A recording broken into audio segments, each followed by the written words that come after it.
Hey, what's up? Let's see what's in the news. There are still protests going on in Hong Kong. They started because a lot of people there were unhappy about a proposed new law, and at times things have turned violent. But over the weekend, lots of kids took to the streets to protest peacefully with their parents. With bright balloons and handmade banners, these kids and their families walked the streets of Hong Kong. On the banners, they wrote in coloured texta messages like "We love Hong Kong." They were chanting as part of a peaceful protest called Guard Our Children's Future. They say they're worried about Hong Kong losing some of its freedoms.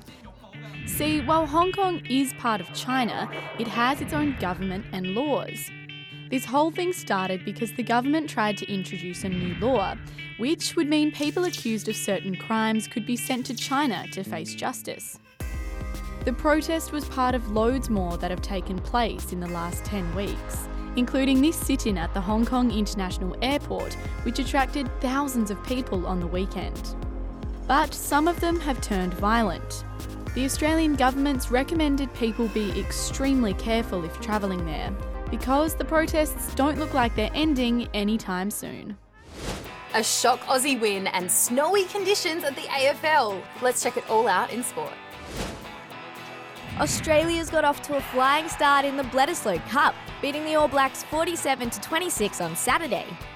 It's a best-of-3 series between Australia and New Zealand that's been held on and off since the 1930s. New Zealand's won the tournament for the past 16 years, but maybe this year the Wallabies can bring it home. This weekend, when people said it was freezing at the footy, they were right. Friday night's clash between GWS and the Hawks was held in Canberra, and near the end of the first quarter, it is belting down snow. It does look like rain, but it is snow. Yep, for the first time ever, it snowed during an AFL game. The Hawks ended up winning by 56 points, so I guess it was worth them braving the cold.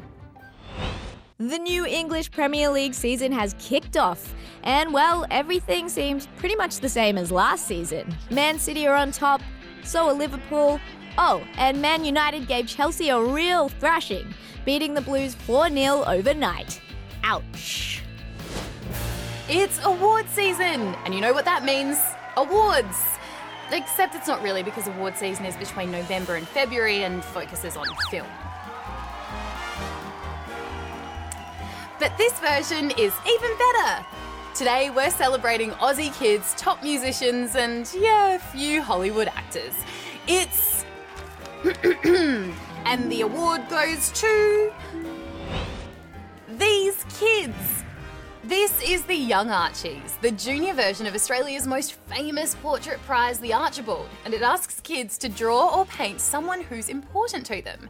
Matthew painted his dad. It feels very good and joyful. I chose to paint my dad because he's a medical scientist. He works very hard and he's a little bit rich. 11-year-old Callum's been drawing for basically ever, but this portrait of his grandfather is one of his first paintings. He almost has this frog-like appearance where he pouts up his lips, as you can see there, and he furrows his eyebrows. He has massive eyebrows, like the biggest. This is the scale right here. The top prizes at this year's National Indigenous Music Awards held in Darwin went to Baker Boy and Mojo Juju. Baker Boy took out Artist of the Year,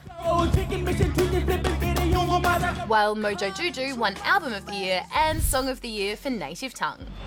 There's nothing like being handed a giant surfboard as a prize, and that's probably my favourite thing about the Teen Choice Awards, if I'm honest.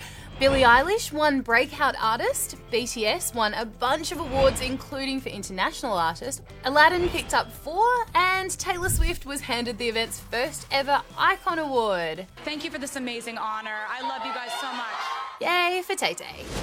Finally today, there are no prizes for one troublesome escapee in China, which authorities spotted on CCTV.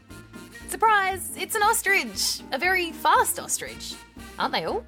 Surveillance cameras captured the big bird darting through the streets and narrowly missing oncoming traffic. Eep! Have you subscribed to our channel yet? Well, you better do it if you don't want to miss out on more awesome videos just like this one.